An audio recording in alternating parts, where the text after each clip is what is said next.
Story 1. I 29M think that my girlfriend 26F is only with me because she can't be with her best friend 26M. Should I just end the relationship?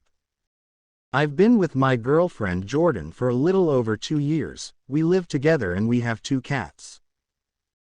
Up until this weekend I genuinely thought everything was perfect in our relationship. Which I know is what everyone says in these posts, but I really was thinking that I was going to ask her to marry me sometime in the next year.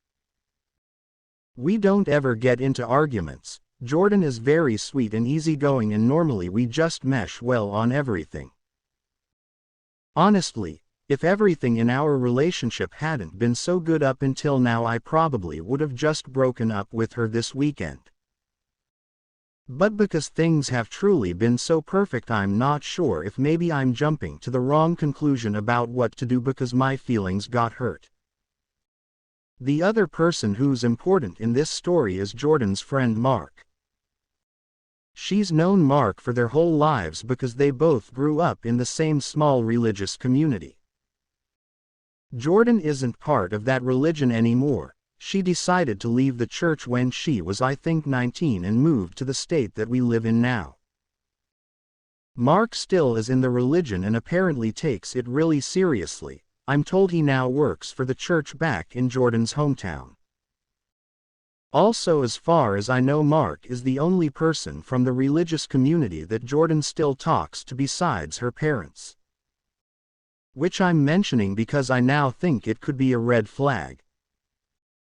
So on Saturday I met Mark for the first time because he was in our city and Jordan wanted us all to have dinner together. At this point I want to say, I will admit that when we were first dating and I found out that Jordan had a best friend, who was a guy, the first didn't really like it. Especially because it seemed like they were on FaceTime with each other a lot. But since it was a childhood friend and they mostly didn't see each other in person, I just trusted Jordan that Mark was only a friend and didn't let it bother me, and eventually I got over it. So when we were going to dinner, I wasn't jealous or suspicious of Mark at all. If anything, I was somewhat excited to finally be meeting him since I've been hearing about him for 2 years. But then the way Jordan and Mark acted at dinner is what convinced me that there's something going on there other than just being best friends.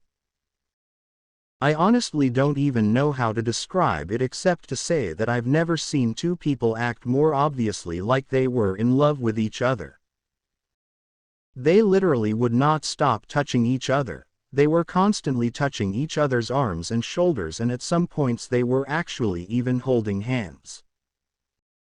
They completely left me out of the conversation and were laughing about inside jokes. And every time they'd laugh, they'd do this thing where they put their foreheads together, or that was when they'd be holding hands. And then also they were just looking at each other in a way that I didn't feel comfortable with at all. It was honestly even worse than the touching. It just wasn't how anyone would look at somebody they're supposedly just friends with. I'm 100% sure that every stranger looking at our table thought that Jordan and Mark were the couple and that I was her brother or something. I felt like a third wheel the whole time, and Jordan didn't even notice how awkward she was making it for me because she was way too focused on Mark and all the attention she was getting from him. And that's really not like Jordan at all. Usually she's a lot more considerate and would notice immediately if I wasn't having a good time or if she was accidentally being rude and excluding someone at the table. So it was genuinely really jarring to be sitting there with her and Mark and basically feeling like I didn't know my girlfriend at all. It was like he turned her into a completely different person who didn't even care that I was alive. So finally, at one point when Jordan got up to go to the bathroom, I just said to Mark, "So are you into my girl or what's going on here?" Mark: "Nothing's going on at all.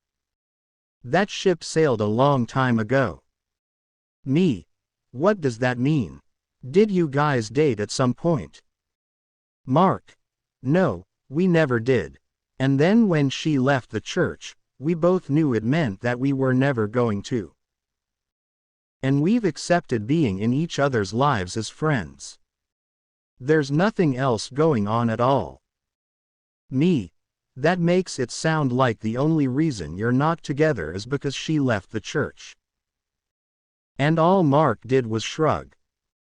Me. Well, what if she came back to the church? Would you marry her? Mark. Oh, she's not going to do that. You might as well ask what would happen if a bicycle had 6 tires. And so then when Jordan came back to the table, Mark said to her, OP wants to know if we'd be married if you weren't a godless heathen. Jordan. Why, did you two call your mom while I was gone? And then she and Mark both just laughed about it and changed the subject. So because of dinner and that conversation and everything else that I've written about in this post, I really feel like Jordan and Mark are in love with each other and not just best friends, like they say. And the only reason they aren't together is because they can't compromise about their religion. I think Jordan thinks that because she's okay with that decision, she expects me to be okay with being her second choice, and in the meantime she's actually secretly wanting to be with Mark. So that makes me think that I should probably obviously just have self-respect and break up with her, because I shouldn't be in a relationship with someone who would rather be with somebody else. But then the problem for me is that our relationship has been so perfect and Jordan has always treated me so well except for this one night. The only time she's ever acted like this was on the one occasion that Mark was around in person. Normally even when she's talking to him all the time she's never made me feel this way. So on the one hand I'm wondering if maybe it doesn't matter what Jordan's feelings are for Mark. As long as he isn't going to be around, it doesn't actually seem to affect our relationship. So maybe I just need to cool off and go back to trusting her that they are indeed only friends, even if it seems to be true that they have complicated feelings for each other. Or should I just end things? Story 2. My 7-year relationship ended recently. We were engaged. I'm 29F and he's 28M. Hello. Thank you for taking the time to read my post. I really need some advice and insight on my experience from an outsider perspective. My 7-year relationship ended about 2 weeks ago and it's been a wave of different emotions. I, however, wanted to provide some details on the night we broke up and why, as well as my experience with being with him. I posted this post on the infidelity subreddit to get a different perspective a week ago and wanted to see what you thought as well. Yes, I understand it's in the past and who cares now, but people's opinions and perspectives are really helping me feel good things ended and it'll make the healing process easier and quicker. I know a lot of it is shameful and embarrassing, but I wanted to provide some extra details on my life. I grew up in an unhealthy, emotionally abusive, and negative household as a child with an alcoholic father. I feel that his emotional absence and both my parents making me their scapegoat and constantly making me feel like I was ugly, stupid, worthless and would constantly put me down really made me put up with these kind of shitty men just to fill the void of having some sort of man in my life rather than none. My self-esteem and self-love is very low, as you can see. I also didn't see my recent relationship as unhealthy for years since my ex's behavior was normal to me because this is all I knew. There is way more that goes into this, but just a little bit of details. I've been going to the same therapist for a little over a year now and thankfully I see her today so I get to discuss the breakup. I will post below what I posted on the infidelity subreddit so you guys can get a different perspective on my experience. I apologize, it is going to be long. Hi guys, I need your point of view on my situation. I literally don't even know where to start, but I was with the same guy for 7 years, and long story short, he was the first person that I could truly be myself with dating-wise. I loved him, but at the same time I was so unhappy with the relationship because he did less than the bare minimum for me. He was never romantic, just rarely. He never planned anything for us. He was always at work on the weekend, so I had to constantly sacrifice my schedule so we could do things.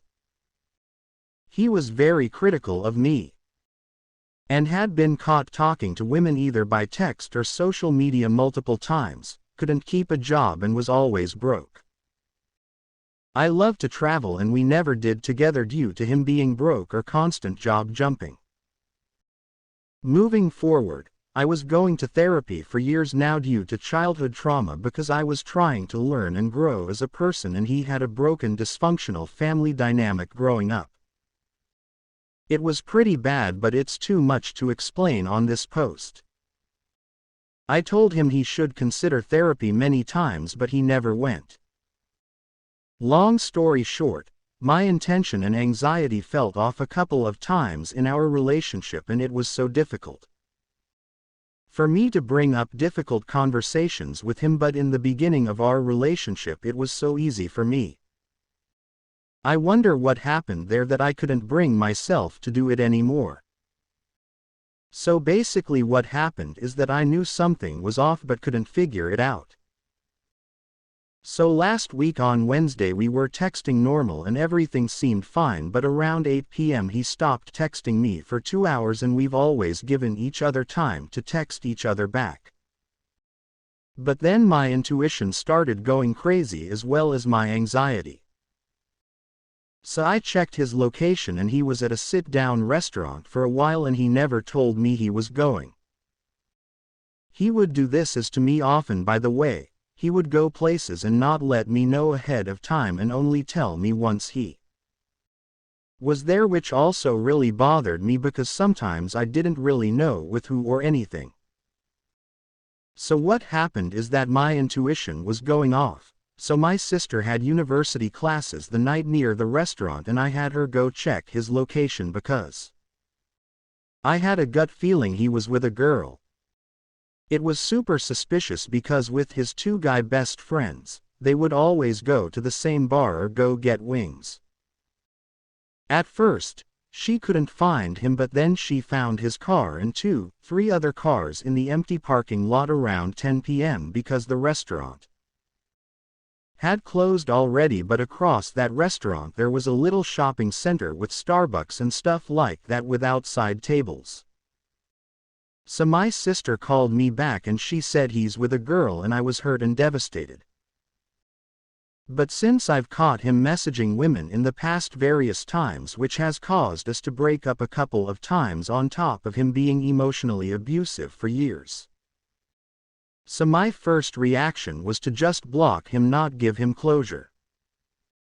So since he works for a phone servicer company, he has a second phone line he has for free, and he called me with that second phone right after, since I had blocked him already on his main phone.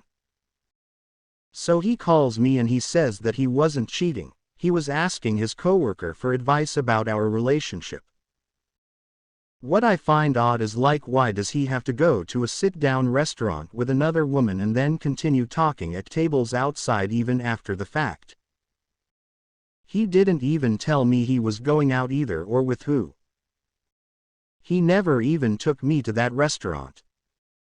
But he texted me with his second phone and said he wasn't cheating but only went to talk to her about us. And then he said things hadn't been feeling the same and he thinks we shouldn't be together anymore. It just drives me insane because he's never had accountability for his actions, so it's extremely difficult for me to believe that he wasn't on a whole date with another woman when he knew he hadn't texted me back or wasn't answering my calls.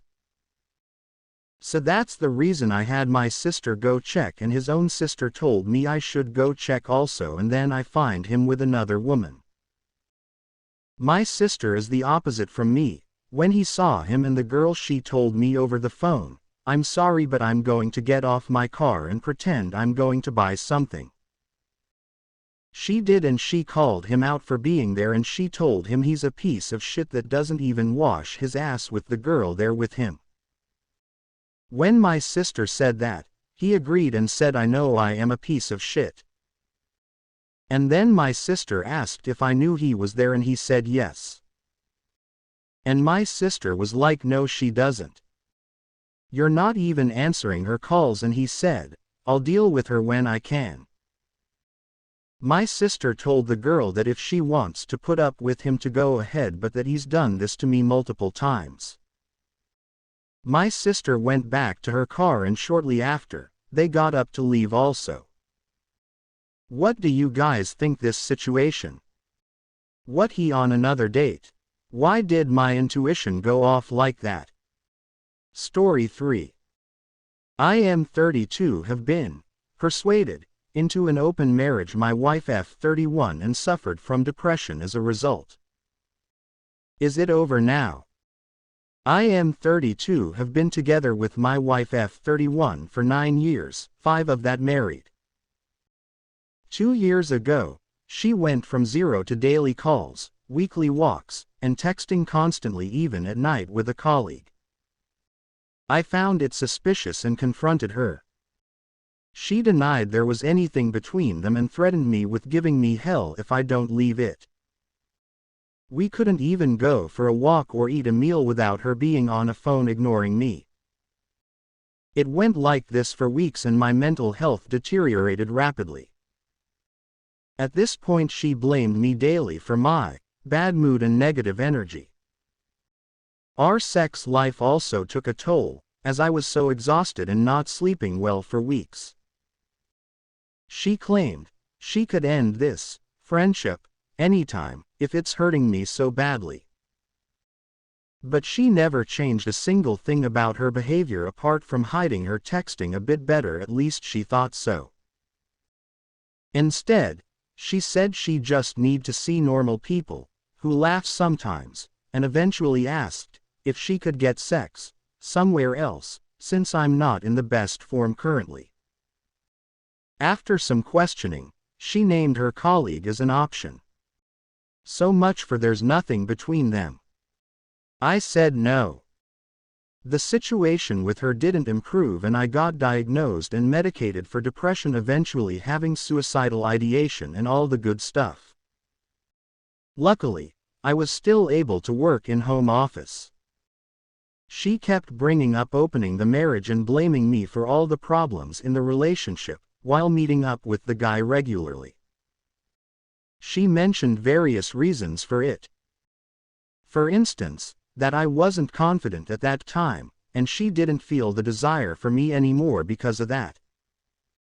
I've surely lost part of my confidence because of the depression and the whole situation. I also wasn't feeling confident and feeling that strong desire for her in the bedroom, or didn't feel like initiating sex already some time before this emotional affair started. The reason was her negative attitude towards me when I had occasional ED or general performance issues. It was never an ongoing issue, just an irregular occurrence over the years. But she often took it badly and mocked me for it and complained about me not satisfying her, while at the same time not being able to tell me, what shall I do better? I tried my best to improve, but her negative reactions and demanding attitude eroded my confidence and desire slowly over the years, to a point that I currently often freeze in fear when she even hints at sex or starts initiating. I told her that we would need to take things slow and undo this together. She said I'm just overly sensitive, she wasn't mocking me every time and it's not her problem. She used this then as one of her arguments for the open marriage. She also claimed to not having her sexual exploration phase at college, as we got together early during the studies, and feels like she missed out. And due to my current lack of confidence, she doesn't feel like she can try things with me. That dude has an ego, though, so it would work with him. Other arguments were that it's her body and she can do whatever she wants with it. A fact I never denied, just told her that it's then not a relationship I can be a part of. She got mad hearing that, telling me I'm selfish and giving up on us. Eventually last summer I cracked after months of coercion and said we would try the open thing.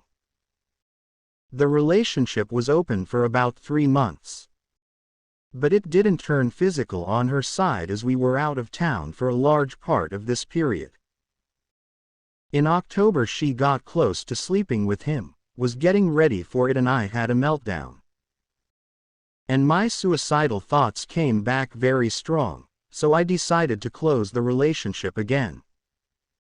She was very upset but went on with it. A few weeks later she started to coerce me again. I went on like that for some more months until I explained to her in February 2023 that I can't do it, as it would destroy my mentally and it conflicts with my values and how I want my relationship to be. She got mad, blaming me for not being able to sacrifice myself for her and similar things. It caught me by surprise as I reasoned it and explained calmly and respectfully to her. It sent me straight down the depression and anxiety rabbit hole. I was never completely out, but it was better at the time, and eventually I gave up and said we can do it. She didn't want any rules. It was only to use protection and stay truthful when asked. I hoped that I could cope with it and sold it to myself somehow in that moment. I also convinced myself that having the option will be enough for her, as it will not be the forbidden fruits anymore. Since then, she was calm again. They've met every few weeks, but I thought it didn't turn physical, as there were no condoms missing and they were meeting only for walks. After some time, I noticed her acting weird and taking pictures of her mini dress. When I asked, I really had to interrogate her to get the answer. She was taking pictures for that guy. That day I asked, what has she been doing with him over the time? She admitted sleeping with him a few times. That hit me hard, and I couldn't believe it. At that point there was no return. It's been some months since I found out. They've met a few times since. The relationship between us didn't get better through the opening of the marriage. She keeps blaming me for things and would shut down and spend hours in silence locked up in the bedroom. She also blames me for bringing up old topics from the past year and a half instead of focusing on the solution. But I feel like she still didn't acknowledge what happened in this period. The closest thing to recognition of my feelings was her saying, I did underestimate how jealous you were, but claims to have apologized to me multiple times. I can't remember any of it, which is weird. She also brings up breaking up, divorcing regularly, but also says she doesn't want to do it. I also couldn't bring myself to doing it, even though my gut feeling has been screaming warnings for a long time. I'm also aware that no one forced me with at a gunpoint to accept the conditions. I could have left in February or earlier, and don't torture myself for so long. I am aware of my responsibility in this. I also made mistakes in the past, but never intentionally hurt her in any way. She, on the other hand, admitted recently that she knew she'd hurt me with it, but wanted it for herself. The thing, which is still holding me in place, is that we bought a house together and moved in last month. It's in a different state, so I thought the distance of 600 kilometers from the guy would help us work on us. This weekend I found out, though, that she's been active on dating apps seeking sexual relationships with other men. She hinted on it by accident and came clear after some questioning. She said that she wants to keep the marriage open until I can make her happy and satisfied again. But maybe she also wants to continue the open thing afterwards, she hasn't decided yet. I know I can't do this anymore in this form and should have been already long gone. I guess it was also partly the sunk cost fallacy keeping me from moving on, as well as not having any real safety net. Since I moved to another country for her and have no family and not many friends here. Wife started an emotional affair and eventually demanded open marriage. I resisted for months of persuasion, until giving up eventually. She had sexual relations with someone else since then. I've been suffering with anxiety and depression for almost the whole time. We moved to another state recently. I thought things are improving only to find out that she's been active on dating sites searching for sex partners again. I guess it's over.